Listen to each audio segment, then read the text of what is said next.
Damas y caballeros, bienvenidos a una nueva entrega de Pedazos de Historia con nuestro querido Alberto Garín. ¿Qué tal? Pues muy bien, Jano, encantado de tenerte aquí una vez de madrugada grabando nuestro programa. Sí, pero encima para darme disgustos. O sea, me haces levantarme a horas intempestivas para venir aquí y ahora me dices que Miguel Ángel no te gusta. No, a ver, no he dicho Miguel Ángel, no bueno. me guste. O sea, pasa que Jano admira quizás de forma excesiva la figura de Miguel Ángel Buonarroti y hay que tratar de bajar la tierra. Es que ¿ves? O sea, levantarse pronto para venir aquí para estos disgustos no compensa, querido Alberto. Vas a ver que sí. Bien. Pues a ver, empieza a ver si compensa, ¿no? Porque me tienes preocupadísimo. Entonces, claro, como he dicho rápidamente, vamos a hablar hoy de quizás uno de los artistas más famosos de la historia, Miguel Ángel Buonarroti. Miguel Ángel, y probablemente de los más famosos porque hay ciertas obras de arte realizadas por Miguel Ángel que se han convertido en auténticos iconos ya no solamente del arte del siglo XVI, ese arte denominado renacentista, sino del arte en general. De modo que estoy seguro que quien más, quien menos, en su retina tienen las imágenes del juicio final, de ese Cristo todopoderoso en la cabecera de la Sistina, o de la creación de Adán, que es de las imágenes más reutilizadas en el arte, incluso en el arte contemporáneo, con ese dedo que alarga Dios hacia Adán, o la piedad del Vaticano, esa piedad donde una virgen muy joven tiene en su regazo a Cristo muerto. Bien, ¿quién es Miguel Ángel? Pues Miguel Ángel, ya digo, ya en su época fue considerado como uno de los artistas más insignes que había dado la historia del arte. Y aquí ya tenemos un primer titular en relación a lo que le está contando a Jano, que hay que poner al artista en su posición. Y es el hecho de que si tenemos esa imagen, se llegó a conocer en su tiempo como el divino Miguel Ángel, es porque él se preocupó de que así fuera y contó con una ventaja que otros artistas previos a él no habían tenido, aunque igualmente querían denominarse a sí mismos como muy nobles, insignes o incluso divinos, y es la imprenta. De modo que se va a escribir mucho sobre Miguel Ángel, de la misma forma que en la Edad Media hay artistas sobre los que se ha escrito mucho, pero con la ventaja de que al contar con la imprenta, lo que se escribió sobre él en vida se pudo reproducir y de esa manera va a ser más famoso. Entonces, esa cuestión meramente instrumental va a ser clave para que Miguel Ángel sea mucho más conocido que otros artistas. Porque ya digo, Divino Lanfranco, que es un arquitecto del siglo XI, ya estaba calificado del Divino Lanfranco. Hay inscripciones en piedra, hay publicaciones, hay incluso una especie de pequeño cómic de la vida de Lanfranco, lo que pasa es que son manuscritos y a la hora de reproducirlos era mucho más difícil. Pero bueno, vamos con nuestro amigo Miguel Ángel. Miguel Ángel es un hombre que nace en 1475 en Caprese. Importante la fecha porque va a vivir hasta 1564. Va a vivir casi 90 años y van a ser años muy, muy productivos. Hemos de pensar que destacó de partida y hasta el último momento como escultor. Y sabemos que la última escultura que está trabajando, la Piedad Rondanini, que es una escultura inacabada, porque no le dio tiempo a terminarla, le estuvo dando martillazos 3 días antes de morirse. O sea que es un hombre que hasta el último momento está trabajando. Es hijo de un señor Buonarroti, que era funcionario de la señoría de Florencia, un hombre que ocupaba diferentes cargos dentro de la administración pública florentina. Era una de las cosas de las que se sentía muy digno el padre Miguel Ángel, que nunca había trabajado con sus manos, a pesar de que el muchacho, por salir artista y escultor, va a ser un hombre que trabaje siempre con sus manos. Entonces, nace en Caprese, esta pequeña localidad a las afueras de Florencia, precisamente porque su padre está ejerciendo en ese momento una función parecida a la de una especie de juez municipal en esta localidad, pero muy pronto regresan a Florencia. Ya siendo muy niño, se nota que el hombre tiene genialidad para las artes, capacidad para el dibujo, sabe esculpir bien, de modo que su padre, ya digo, siendo muy, muy pequeño, le hace entrar en el taller de un distinguido artista florentino que es Ghirlandaio, tiene el muchacho 9-10 años, y aquí va a comenzar una historia muy singular de Miguel Ángel, que es su maravillosa capacidad, y seguro que esto a Jano también va a hacer porque estaba yo diciendo, oye chico, trata de ser cuidadoso, y es la habilidad que tiene Miguel Ángel para traicionar a los suyos, con una rapidez inusitada. Es alguien que no va a tener ningún problema en cambiar de opinión, ahora que está de moda cambiar de opinión, con una regularidad pasmosa y hacerse perdonar los cambios de opinión sin ninguna dificultad.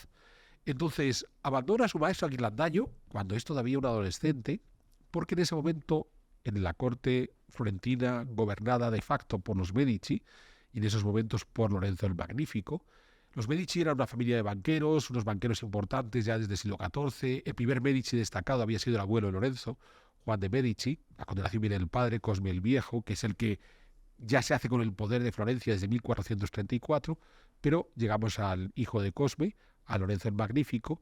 Lorenzo el Magnífico es un hombre que ha decidido lanzarse a todo tipo de promociones artísticas, incluso ha creado un pequeño jardín en una de sus villas suburbanas, el Jardín de San Marcos, donde reúne una serie de obras de arte de la antigüedad, va recuperando aquí y allá, de gente que la conserva, alguna excavación ilícita y demás, y es un jardín donde Lorenzo hace llegar a los artistas más insignes que tiene ese momento, incluyendo a ese jovencísimo Miguel Ángel, a ese Miguel Ángel adolescente, al que Lorenzo el Magnífico considera que es alguien que apunta maneras, y con razón, porque el tipo era realmente muy bueno, ya está esculpiendo, tiene 12, 13, 14 años y hace esculturas realmente de muy alta calidad.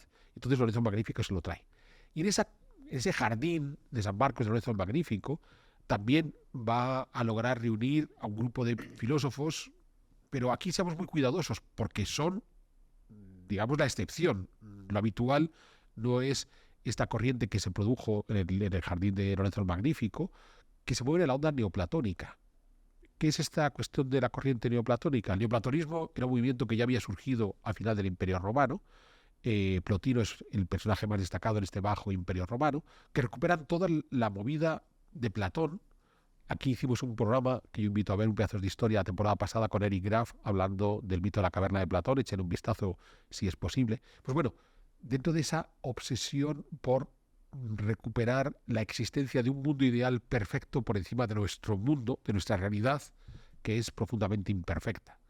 Esto había sido muy superado por Aristóteles, discípulo de Platón, que había venido a decir, señores, lo único que tenemos es el mundo real en constante cambio, esta cosa de potencialmente las cosas pueden ser una cosa distinta. Pues bien, en el Bajo Imperio Romano se había recuperado ese movimiento más idealista, ese movimiento que considera que hay un mundo perfecto por encima del real, que además encaja muy bien con todo el surgimiento del cristianismo. San Agustín se apunta a este neoplatonismo porque de esa manera encaja muy bien. Tenemos nuestro mundo real de pecadores, hay un mundo perfecto, el mundo divino que está en el cielo. Y esto, de nuevo, a pesar de que San Agustín lo había recuperado y tenemos una primera parte del cristianismo que es muy neoplatónico, Aristóteles se consolida en el siglo XII, pero desde antes había estado coqueteando con Aristóteles, el mundo medieval, de modo que cuando llegamos al siglo XV, la filosofía, esencialmente la escolástica universitaria, está dominada por Aristóteles, pero Lorenzo el Magnífico en Florencia hace llegar a su corte de artistas, algunos filósofos, Pico de la Mirandola es el más destacado, que se mueven en esta óptica neoplatónica, nada progresista por otro lado. Recordemos que Platón es el amante de los tiranos, ¿vale? O sea, Platón lo que dice es, el gobierno tiene que estar en manos de un tirano y el tirano tiene que estar rodeado de sabios.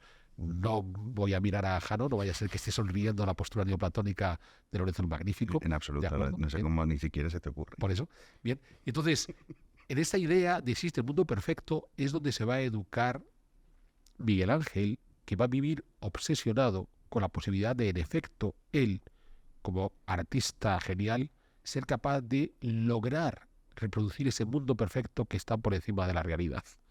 Retengamos esa idea porque es una de las constantes en la obra artística de Miguel Ángel. En cualquier caso, su estancia en la corte de los Medici, una vez que muere Lorenzo el Magnífico y se queda su hijo Piero, va tomando ciertas distancias con los Medici, pero va a seguir siendo un protegido, hasta que en 1494 había un monje dominico, Savonarola, que vivía en Florencia, que había sido crítico con los Medici, que aprovecha la entrada de las tropas francesas que invaden Italia por primera vez con Carlos VIII, ¿sí? No, Carlos IX. Y entonces lo que va a suceder es que Savonarola logra establecer una teocracia en Florencia, logra expulsar a los franceses, a los Medici de Florencia y establece ese gobierno y apela a la necesidad de recuperar un cristianismo auténtico frente a la degradación que habían provocado los Medici y demás. Pues bien, ahí tenemos este joven Miguel Ángel, un tipo que está en los 20 años, que queda impactado por las prédicas de Savonarola y va a decidir de alguna forma traicionar a los Medici, de modo que vayamos apuntando la lista de traiciones, porque a los Medici los van a traicionar numerosas veces y le van a perdonar todas las veces que los traiciona.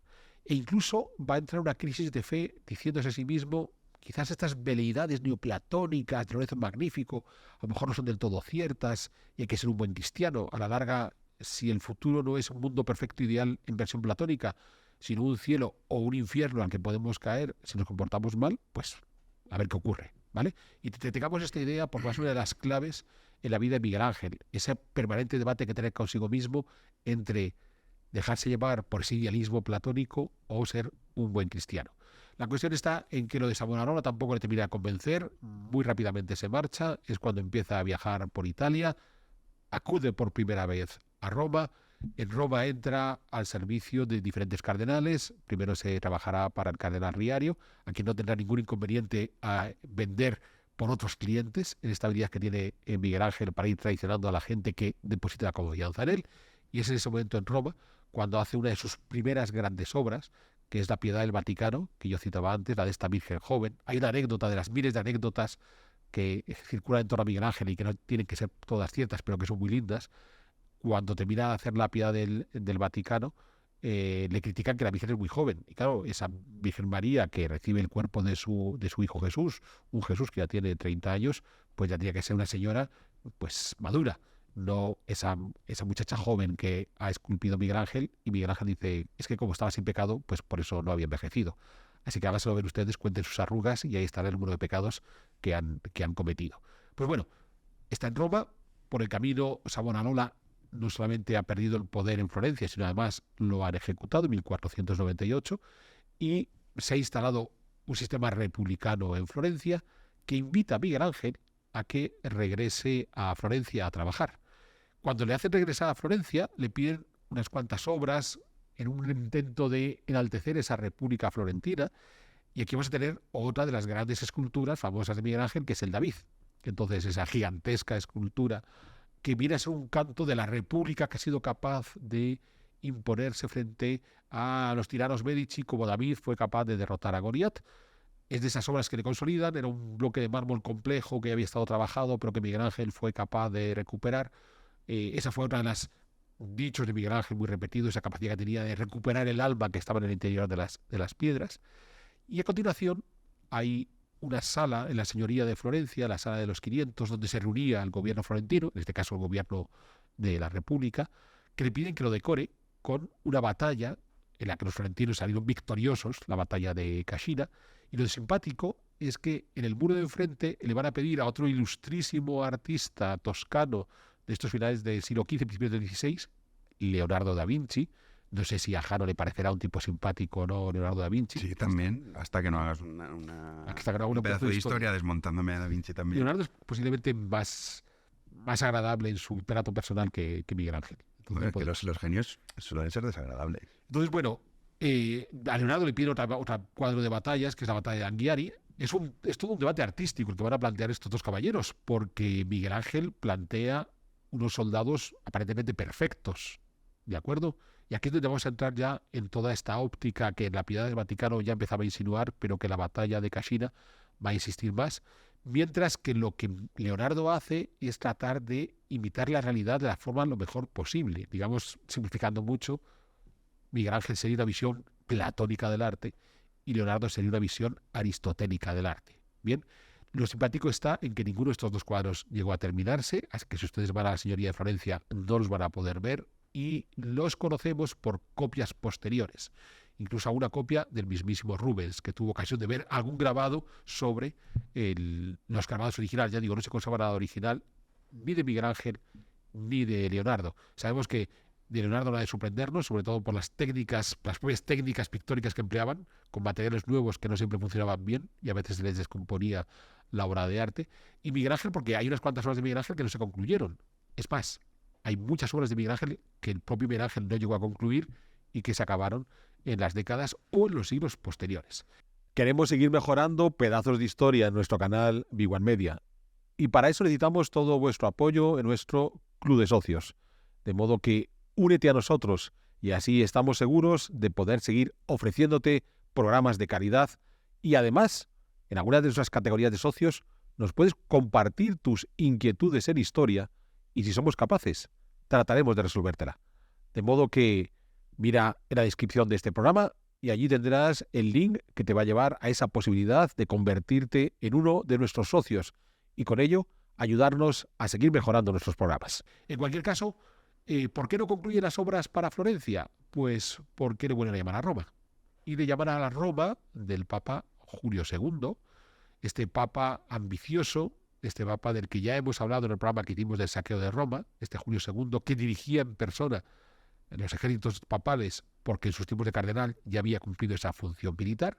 Un Julio II ambicioso que quiere reformar completamente Roma, que ha contratado a un ilustre arquitecto, Donato Bramante, para que devuelva el Vaticano y lo vuelva a construir completamente de nuevo, y que se va a llevar a otros artistas nobles, como Miguel Ángel, para que le trabaje.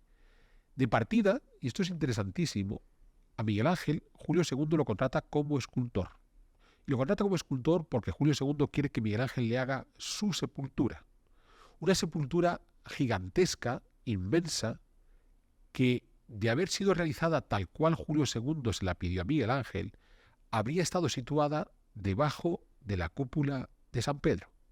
Entonces, Julio II es un tipo tan ambicioso que hizo demoler la vieja basílica de San Pedro de los tiempos de Constantino, del emperador Constantino, del siglo IV, para reconstruirla con una planta muy particular, que es la que traza Bramante, una planta de cruz griega inserta en un gran cuadrado. El punto donde corta la cruz griega, en el centro, es donde se va a levantar la gran cúpula, y debajo de esa cúpula iba a estar enterrado en la cripta San Pedro, y por encima el propio Julio II. O sea, es un alarde de una vanidad y de una soberbia inesperada por parte de un papa que, insisto, si le hubiera salido bien la jugada, cuando hoy fuéramos a Roma y entramos en el Vaticano, habríamos ido a rendirle prácticamente culto a Julio II a través de su mausoleo.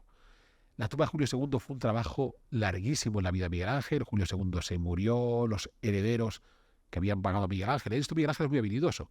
Era capaz de recibir una gran cantidad de dinero por adelantado para sus obras, no concluirlas y quedarse con el dinero. Estarían pleiteando durante muchísimos años con Miguel Ángel, terminó por hacerla. La escultura del Moisés, que es otra de las imágenes que todos tenemos de las obras de Miguel Ángel, formaba parte de ese gigantesco mausoleo que le iban a hacer a Julio II, pero que al final se quedó una cosa muy pequeñita. Los esclavos, si ustedes oyen hablar de los esclavos de Miguel Ángel, hay unos cuantos repartidos, porque empezó a hacer varios, como iba a ser un mausoleo inmenso, había muchos esclavos, pues hizo varios de ellos y andan repartidos por aquí y por allá. También formaba parte de esa tumba, que al final fue mucho más pequeña y que se instaló en una iglesia secundaria de Roma. Está en ese proyecto de la tumba de Julio II, cuando el propio Papa decide interrumpir la obra porque le va a hacer otro encargo. Y le va a hacer otro encargo dentro de las grandes reformas que está llevando a cabo Julio II dentro del Vaticano, y es que hay una capilla que se había convertido en la capilla donde habitualmente se daba misa para los religiosos del Vaticano, no para los fieles que acudían, que es la Capilla Sistina. Una capilla que había sido construida hacia 1480 por un papa previo, Sixto IV, que además había tenido a bien ser el tío de Julio II, y Giuliano de la Rovere llega a incorporarse a la curia cardenalicia porque es el sobrino de Sixto IV, y Giuliano de la Rovere con el tiempo se convertirá en Julio II, y entonces le va a encargar a Miguel Ángel que le pinte las bóvedas de esa Capilla Sistina. Tenía un cielo estrellado sin más recorrido y Julio II quiso enriquecer. La Capilla Sistina de Sixto IV era un edificio bastante interesante, donde había en una de las paredes la vieja ley en torno a Moisés, en la pared de enfrente estaba la nueva ley en torno a los evangelios de Jesús, y por encima estaban los retratos de un montón de papas, porque la idea que quería transmitir Sixto IV es que el mensaje de salvación del cristianismo inevitablemente pasaba por el intermedio de los papas. Julio II quiso enriquecer ese programa creando en la parte superior toda la creación y decir, bueno, somos los papas que dirigimos hacia ese mundo que fue creado por Dios. Bien. Entonces le va a trabajar en la Capilla Sistina y va a estar trabajando para Julio II en ese proyecto hasta que va a regresar a Florencia. Y va a regresar a Florencia porque en esa Florencia donde habían instalado una república, esa república se termina cuando los Medici logran recuperar el poder en la ciudad. Lo van a recuperar a través de un Medici que va a ser el siguiente papa, León X, pues ya antes de que León X sea papa, ha llamado a Miguel Ángel a que regrese a Florencia. Recordemos aquel Miguel Ángel que había dado la espalda a los Medici en los tiempos de Savonarola. Aquel Miguel Ángel que había apoyado a la República contra los Medici cuando se fue a esculpir el David. Pues ahora no pasa nada, le perdona a los Medici, en este caso el futuro León X, le pide que regrese a Florencia y le encarga una serie de obras, ahora ya no solamente de escultura, porque va a hacer unas cuantas sepulturas de los Medici, sino además de arquitectura. Y vamos a encontrarnos a un Miguel Ángel que se convierte también en arquitecto. ¿Y qué le van a encargar? Pues varias obras en torno a una iglesia, la iglesia de San Lorenzo, una vieja iglesia florentina, una iglesia que viene desde la antigüedad tardía, que había sido demolida y rehecha a comienzos del siglo XV por quizás el más insigne arquitecto de esos tiempos, Filippo Brunelleschi, ya apagado por Juan de Medici, el primero de la dinastía de los Medici, que la fachada no se había terminado, se había cerrado con unos bloques de piedra y no había terminado la fachada, y le piden a Miguel Ángel que se presente al concurso de la fachada y que haga un nuevo proyecto para esa fachada de San Lorenzo. Le van a pedir más cosas, le van a pedir que haga una nueva capilla funeraria para seguir enterrando Médicis dentro de San Lorenzo. Ya había habido una primera capilla funeraria, la llamada Sacristía Vieja, que había hecho Brunelleschi. Miguel Ángel va a hacer una nueva capilla funeraria, la llamada Sacristía Nueva, que es donde están otros dos Médicis enterrados con esculturas de Miguel Ángel muy famosas, las de Giuliano y Lorenzo II. Pero además le van a pedir que haga la Biblioteca Laurenciana, que tenía que ser el máximo exponente de la acumulación de saberes que habían estado realizando los Medici durante largo tiempo. La Biblioteca Laurenciana está situada, tenemos el claustro pegado a la iglesia de San Lorenzo, un claustro de 2 niveles, ¿de acuerdo? Lo que van a hacer es habilitar un tercer nivel superior, donde van a colocar biblioteca, y lo que tiene que hacer Miguel Ángel es un vestíbulo que da acceso hacia ese tercer nivel, y el propio tercer nivel, que es donde está la biblioteca. Aquí ya empezamos con proyectos muy curiosos. La fachada nunca se realizó, y San Lorenzo sigue hasta hoy sin la fachada, sigue con ese cierre provisional de piedra. La biblioteca, sí, la Sacristía Nueva sí le da tiempo a terminarla, veremos ahora con toda serie de vicisitudes. La biblioteca la terminará cuando ya no está en Florencia, enviando una serie de diseños desde Roma, que es donde termina su vida, con lo que ya empezamos a encontrarnos con proyectos de Miguel Ángel que no va a concluir, que deja que otros concluyan, pero con una curiosidad. Aquellos que están encargados, en el caso de la biblioteca, por ejemplo, que es Bartolomeo Amanati, que están encargados de concluir, se ciñen a las instrucciones del maestro. Y esto es muy interesante, porque si hay algo que le puede provocar cierto gustillo a un artista es, habiendo recibido la obra de un insigne maestro, ¿por qué no poner un poquito de su cosecha? Pues no, vamos a ver cómo vamos a encontrarnos con una serie de artistas que tienen que continuar los trabajos de Miguel Ángel y que tratan de ajustarse lo más posible a lo que el maestro había diseñado, demostrando, digamos, la pleitesía que tienen hacia este caballero. Lo que nos pasa aquí nosotros en Big One, Jano nos da instrucciones y nosotros, muy respetuosos, las seguimos. Te va a castigar Sánchez porque eso es una fake news, eso es un bulo. Quizás por eso es por lo que te gusta tanto Miguel Ángel. Bien, la cosa es que teníamos por tanto a nuestro Miguel Ángel trabajando para los Medici en Florencia. Estamos 1518, 19, 20 y tal.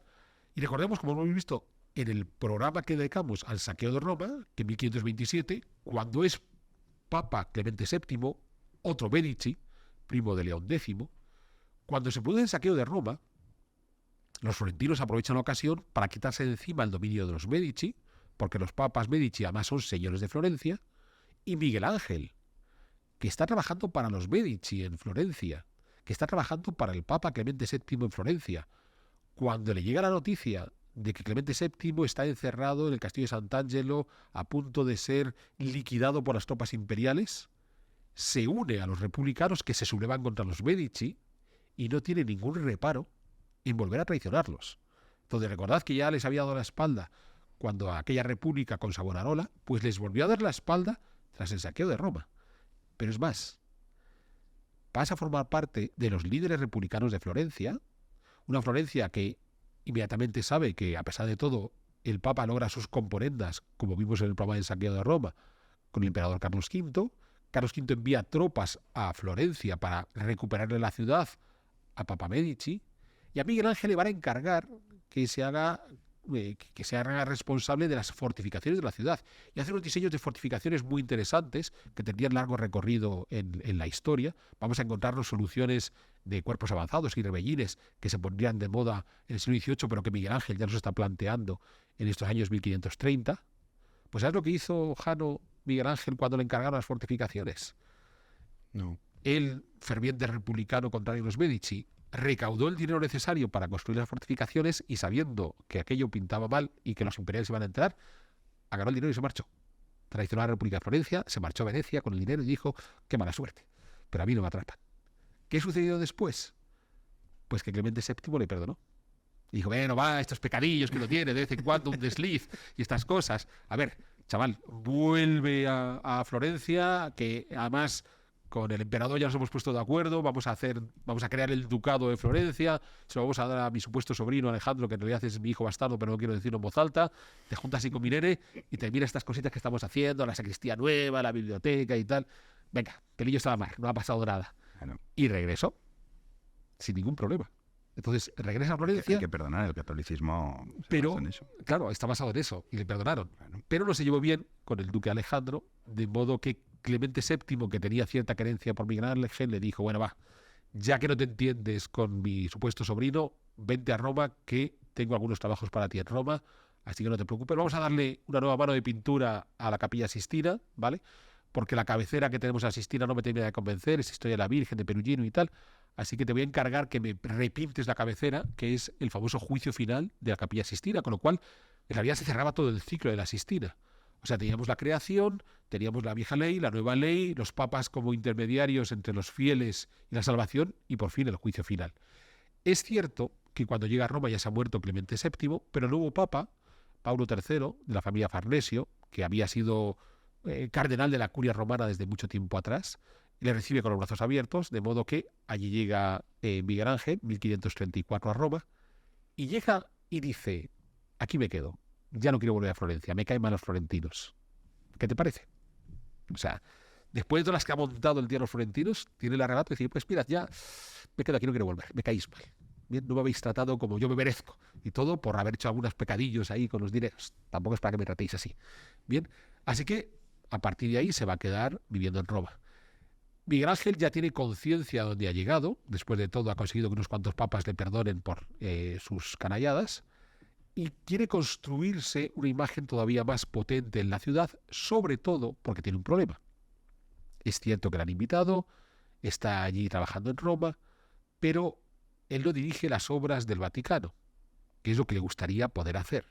Y tiene a uno de sus principales rivales, Antonio da Sangalo el joven, que lleva a cargo las obras del Vaticano desde 1520, cuando se había muerto Rafael, que a su vez había sucedido a Bramante. En 1520 Miguel Ángel estaba trabajando en Florencia para León X. En 1520 Miguel Ángel estaba convencidísimo de que León X le iba a nombrar director de las obras del Vaticano. Pero bueno, León X dijo, ves, como tienes algunos pecadillos, un poquito de penitencia no te viene mal, así que no te hago director de las obras vaticanas. Así que llega a Roma, va a trabajar en el Vaticano, va a trabajar en la cabecera de la Capilla Sistina, pero no le van a permitir que sea el director de las obras del Vaticano porque está Sangalo. Así que Miguel Ángel, muy pillo, decide llevarse a bien con las principales familias romanas.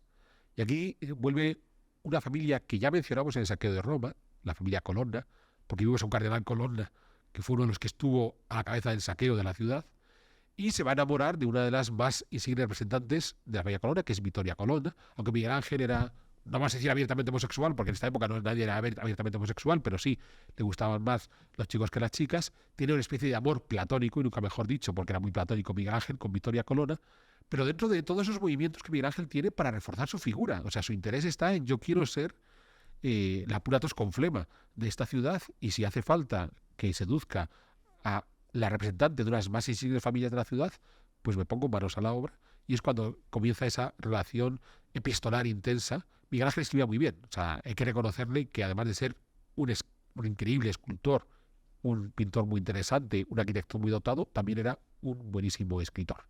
En cualquier caso, durante años va a tener que hacer trabajos, digamos, de segundo orden, que no son tan de segundo orden, pues estamos hablando de la cabecera de la Sistina.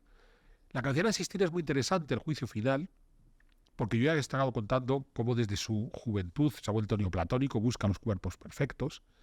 Esos cuerpos perfectos ya los había esculpido en el David, ya los había pintado en la bóveda de la Sistina, pero va a llevar a la culminación toda esa obsesión neoplatónica con la cabecera de la Sistina, con el juicio final.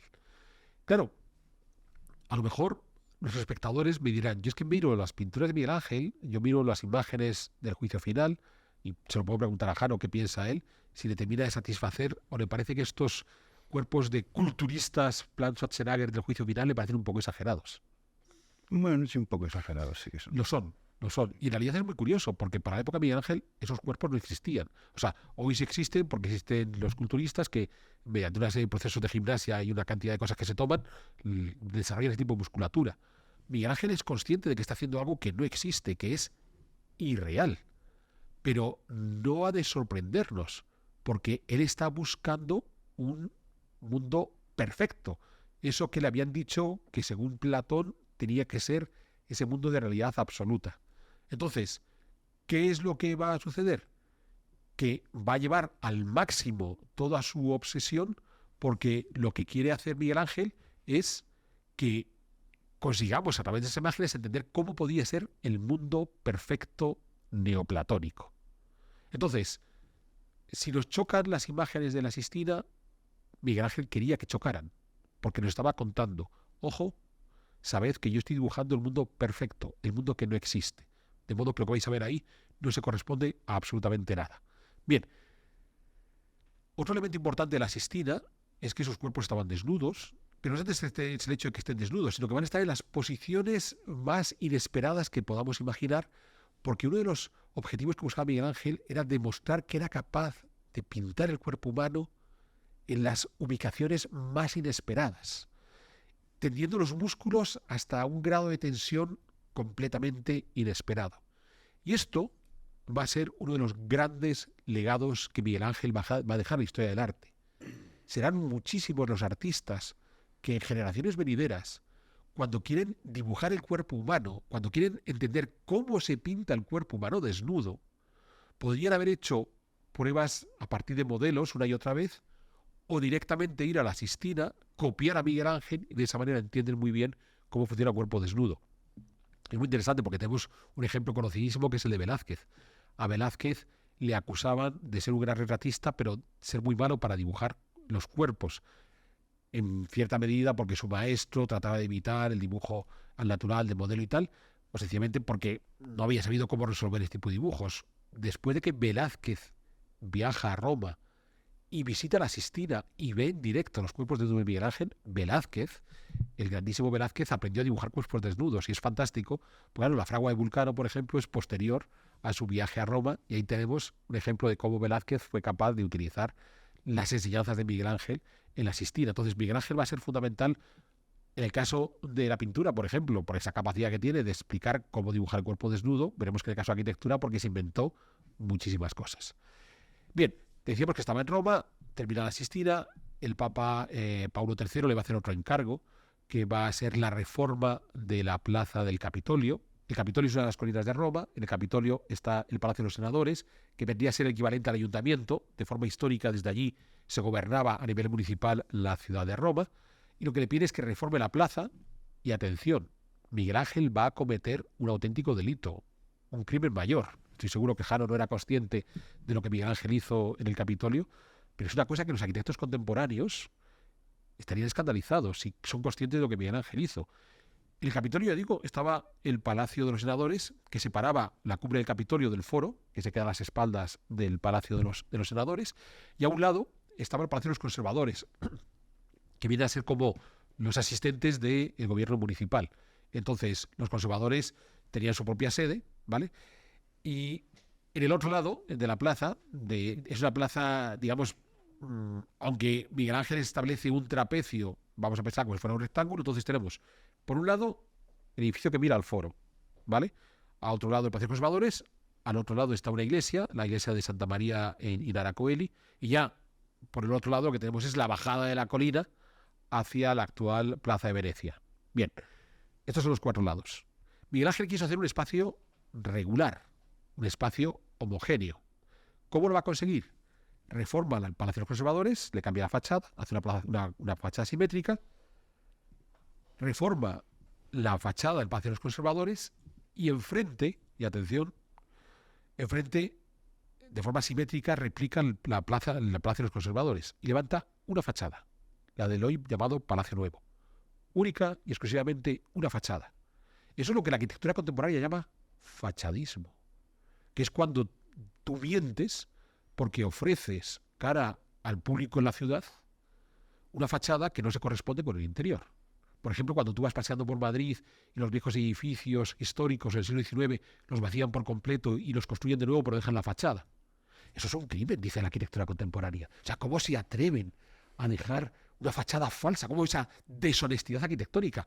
Si el edificio hay que demolerlo, se demuele y se hace un edificio nuevo. O sea, no se puede mentir al público. Hay que hacer arquitectura contemporánea. No, ¿Bien? no, por favor. Entonces, No. pues claro, ese crimen, quien lo comete a lo grande es Miguel Ángel, diciendo yo estas cosas las hago. ¿Por qué? Porque Miguel Ángel nos enseñó que el espacio urbano también es un espacio importante y que el espacio urbano agradable, bello, hace que la ciudad sea agradable y bella. Entonces, cuando los arquitectos contemporáneos reniegan del fachadismo por la deshonestidad que supone mantener una fachada histórica mientras el edificio interior es contemporáneo y por tanto no se puede permitir, no están pensando en ningún tipo de honestidad arquitectónica. Sencillamente están pensando en su vanidad como arquitecto que quiere dejar su huella en toda la dimensión. O sea, yo quiero que vean mi edificio.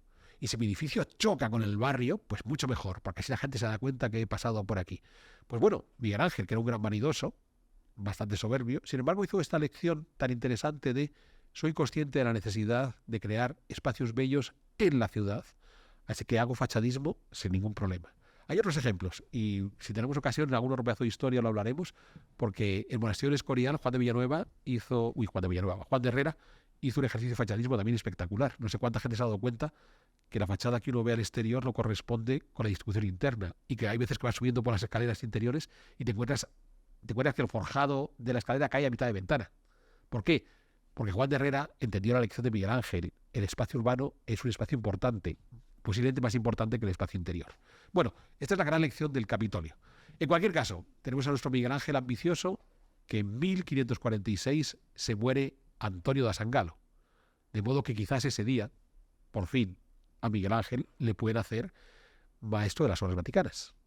Pues no. El Papa, que todavía sigue siendo Pablo III, eligió a Julio Romano, que tuvo a bien morirse 10 días después. Y ahí ya sí que no le quedó de otra más que nombrar a Miguel Ángel. Es cierto que cuando nombra a Miguel Ángel le dice, hombre, me llega la cosa un poco tarde. ¿Vale?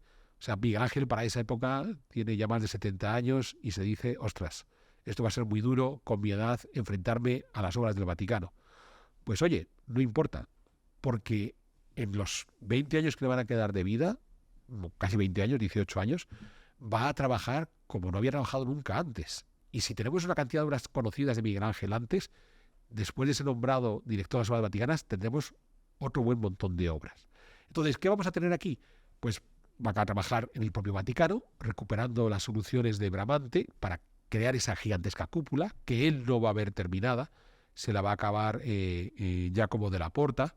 Le van a encargar, por ejemplo, que termine el Palacio Farnesio, para la familia Farnesio del Papa Pablo III, otro edificio que había comenzado Antonio da Sangalo y que rematará, no, tampoco va a rematar Miguel Ángel, hará algunos proyectos, pero no va a rematar. Pero sobre todo le van a empezar a encargar muchas obras de arquitectura, obras menos famosas, en el caso de Miguel Ángel, y que no nos ha de sorprender porque, de nuevo, en muchos casos no las va a poder concluir él. Por cierto, está hablando de la Colina Capitolina. La Colina Capitolina, yo os he contado que el ejercicio es fachada nueva para el Palacio de los Senadores, si la va a ver, fachada nueva del Palacio de los Conservadores, no la va a terminar él, se la termina Giacomo della Porta, fachada nueva del Palacio Nuevo, no la va a ver él, la van a terminar un siglo después, ya a mediados del 17, e incluso el propio enlosado de la plaza, que en todas las fotografías de la arquitectura de Miguel Ángel sale ese óvalo que va a dibujar Miguel Ángel en la plaza, que en efecto lo dibujó y está muy bien documentado cómo lo diseñó.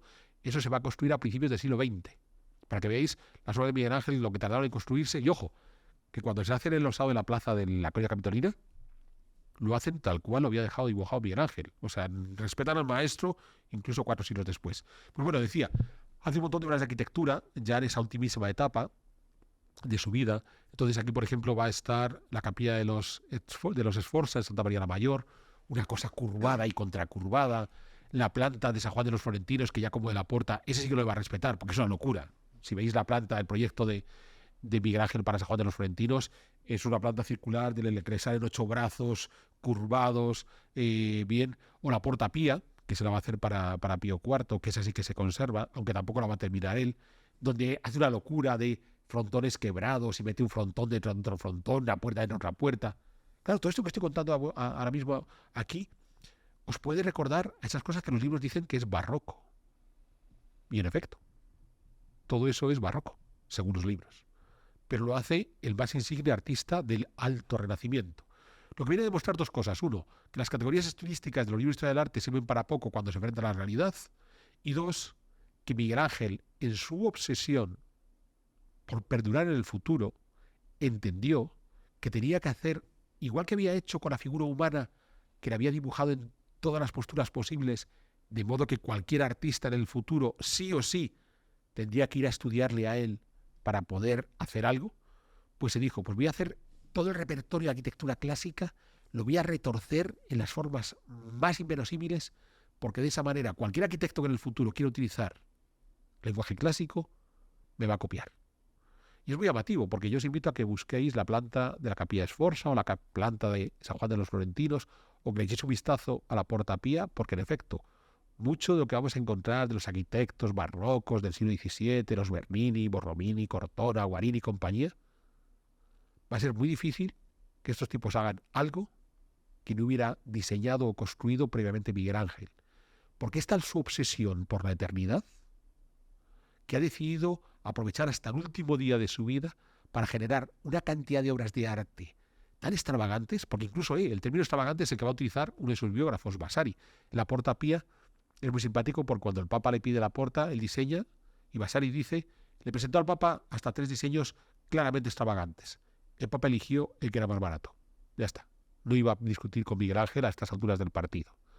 Y a su vez, siguió esculpiendo. Tenemos la famosa Piedad Bandini, que tampoco la concluyó, que en principio habría sido la escultura a colocar sobre su propia tumba, solo que no le gustó y la dejó a medio camino.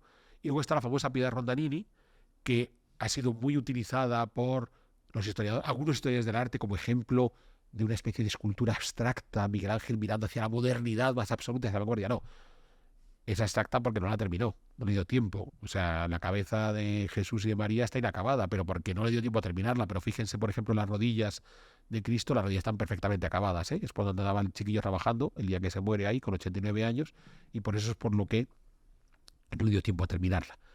Al mismo tiempo que hacía estas cosas, logró que le escribieran 2 biografías en su vida. Una es las vidas de Vasari y la otra es las de Condivi. Ojo, Vasari le escribe una biografía que se publica como 1550 y las famosas vidas de los más ilustres artistas. Todos están muertos menos Miguel Ángel, que le mete la vida.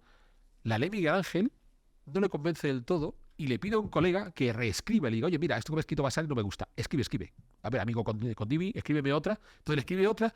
Y Vasari hace una nueva edición años después corrigiendo, oye, disculpad, que aquí me equivoqué, que el maestro me ha dicho que esto es así, así, así. O sea, un tipo pagado de sí mismo de una forma brutal, ¿vale? Y claro, en esa obsesión de que él quiere quedar para la eternidad. Y aquí llegamos al final de su vida. Por cierto, en el final de su vida hay una historia muy curiosa. El Concilio de Trento, la ultimísima sesión del Concilio de Trento fue en diciembre de 1563, pocos meses antes de que se muriera Miguel Ángel. Y fue una sesión que trató sobre el arte sagrado. Y trató sobre el decoro en el arte sagrado. ¿Qué significa? No significa que en Trento la Iglesia Católica se opusiera a los desnudos, pero se preguntaba si en determinados lugares los desnudos eran apropiados, es decir, eran decorosos. Y es entonces cuando se plantea la posibilidad de que a lo mejor los desnudos de Miguel Ángel en la Sistina, el problema no es que estén desnudos, es que están en la Sistina. Quizás en otro sitio vendría. Y se lanzó la idea de que a lo mejor había que cubrir los desnudos. Y es cuando buscan a un pintor, el famoso Braguetone, para que le ponga calzones a los desnudos de Miguel Ángel. Es curioso porque se hace después de la muerte de Miguel Ángel. Miguel Ángel probablemente sí que llegó a saber que le iban a pintar, le iban a cubrir sus desnudos, pero igual de decir, maldición. Yo que había dejado una de las cosas claves para que la gente lo imitara. ¿Sabéis que ha habido restauraciones posteriores que han eliminado las famosas ropas que puso el Braguetone? No todas se pueden eliminar, pero muchas sí. Y a pesar de todo, era suficientemente visible, pese a las ropas que le puso el Braguetone, como había sido la pintura al desnudo que había hecho Miguel Ángel. Pues bueno, en cualquier caso, Miguel Ángel se va a morir, se muere creo que es en febrero de 1564, Y es muy interesante porque en sus últimas voluntades Miguel Ángel decidió que, a pesar de todo, quería ser enterrado en Florencia. Así que perdonó a los florentinos, dijo, bueno, va, me vuelvo con vosotros. Aquí hay la famosa leyenda de que los papas no dejaban que los florentinos sacaran a Miguel Ángel de Roma porque querían conservar su cadáver y tal. Pues bien, ¿saben dónde está enterrado Miguel Ángel? Miguel Ángel está enterrado en la iglesia de la Santa Cruz, ¿vale? En Florencia. Una iglesia del siglo XIV, una iglesia claramente gótica, con sus arcos ojivales, sus bóvedas de crucería y demás.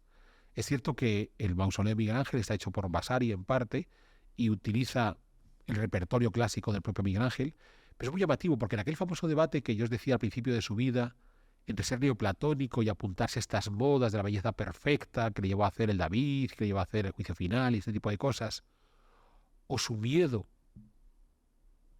al infierno en el caso de no ser un buen cristiano, pues al final de su vida, cuando se hace enterrar, él, que en los libros de historia aparece como el gran adalid del arte clásico, el Renacimiento y demás, se hizo enterrar en la más tradicional de las iglesias de Florencia. Se hizo enterrar en una iglesia gótica. Y es muy llamativo, porque les invito a que hagan un curioso ejercicio. Busquen fotografías del mausoleo de Miguel Ángel. Verán que es muy raro encontrarse una fotografía que les permita ver dónde está colocado el mausoleo. O sea, son fotografías que fotografían el mausoleo en conjunto o detalles del mausoleo, pero nunca, digamos, que abren el foco para que nos demos cuenta que está enterrado en una iglesia gótica. Entonces, en el último momento, Miguel Ángel dijo, vale, la divinidad, la genialidad, la inmortalidad, la eternidad, todo lo que queráis. Por si acaso, enterrado en una iglesia, en una buena iglesia medieval, ¿vale? Esas iglesias de la vieja iglesia cristiana, esa que estamos completamente seguros en estos debates de Trento, luteranos y tal, no sé yo cómo vas a resolverlo. A mí, por si acaso, yo quiero estar seguro de que mi alma se va a salvar, así que me lleváis a una buena iglesia gótica, me enterráis ahí, ¿vale? Poned la tumba que queráis, pero una iglesia de las de siempre, porque yo, bien que quiero la eternidad como artista, pero más allá, la salvación de mi alma en el cielo. Mira. Bueno, un genio con sus luces y sus sombras. Como todos los genios, en realidad. En efecto, pero era un gran traidor, el malandrín. Ya, no es el primer genio traidor. No, pero incluso malo. Pero es que era reincidente. En la traición. En la traición. No, pero muy interesante, la verdad. Miguel Ángel es un tipo que seguramente muchos de los que nos están escuchando han visto obras de Miguel Ángel. Incluso viajamos para ver sus obras. Es inimitable. Y claro, desconocemos todo esto que nos ha contado nuestro queridísimo Alberto Garín. Pues nada, oye, mil gracias una vez más por invitarme. Gracias por estar aquí. No te puedo agradecer que me desmontes todos los mitos, porque Da Vinci vamos a hacer uno. Podemos hacer uno sobre Da Vinci. ¿Y también mal? Da Vinci es un tipo más curioso que Miguel Ángel. O sea, como una mona. O sea, Da Vinci era o sea, así como Miguel Ángel. Lo digo a buenas, ¿eh? Sí, así como Miguel Ángel era un hombre obsesionado por la gloria, la eternidad, el reconocimiento y tal. Da Vinci es un tipo que está convencido de que puede crear las cosas más inverosímiles. Entonces, claro, de nuevo, como nos estamos acostumbrados a los manuales de arte donde nos dan tipologías de elementos, ¿no? El Renacimiento es esto. Claro, cuando uno analiza la gran obra de arquitectura de Da Vinci, que es el Castillo de Chambord para Francisco I, y descubre que es una máquina que gira, uno piensa, pero si es un palacio, tío. O sea, ¿cómo que es una máquina que gira? Sí. O sea, Da Vinci dice, girar no va a girar.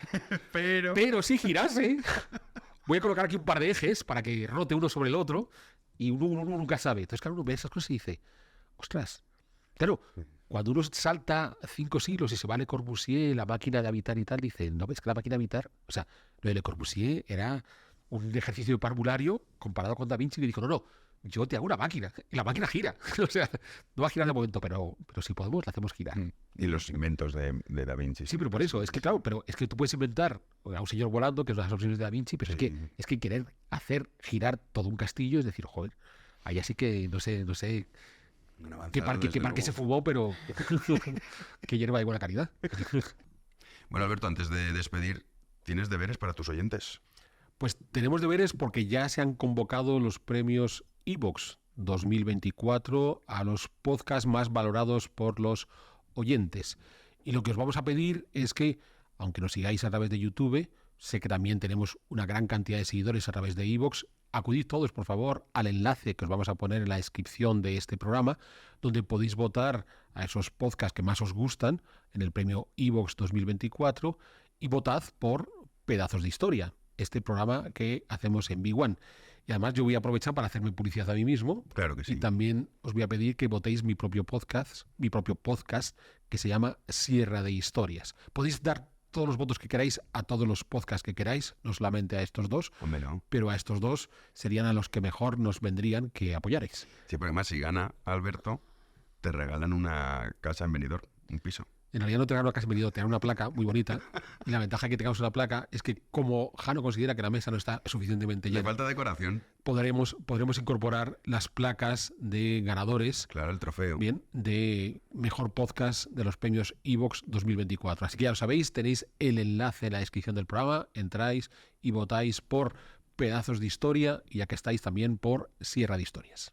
Vale, pues ya está. Ya ustedes lo saben. Si se lo pide nuestro querido Alberto, pues hombre, es un minuto, ¿eh? Yo ya lo he votado y tarda muy poquito en hacerse.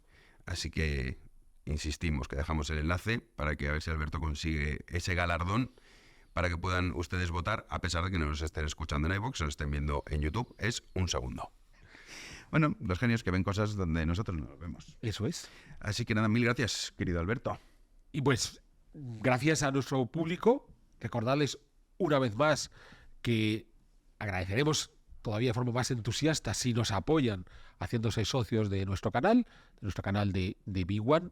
Bueno, mil gracias, Alberto. Nos vemos cuando tú me digas. Estoy sometido a ti. Eso es, pues volveremos aquí y a todos ustedes gracias por seguir esta nueva edición de Pedazos de Historia.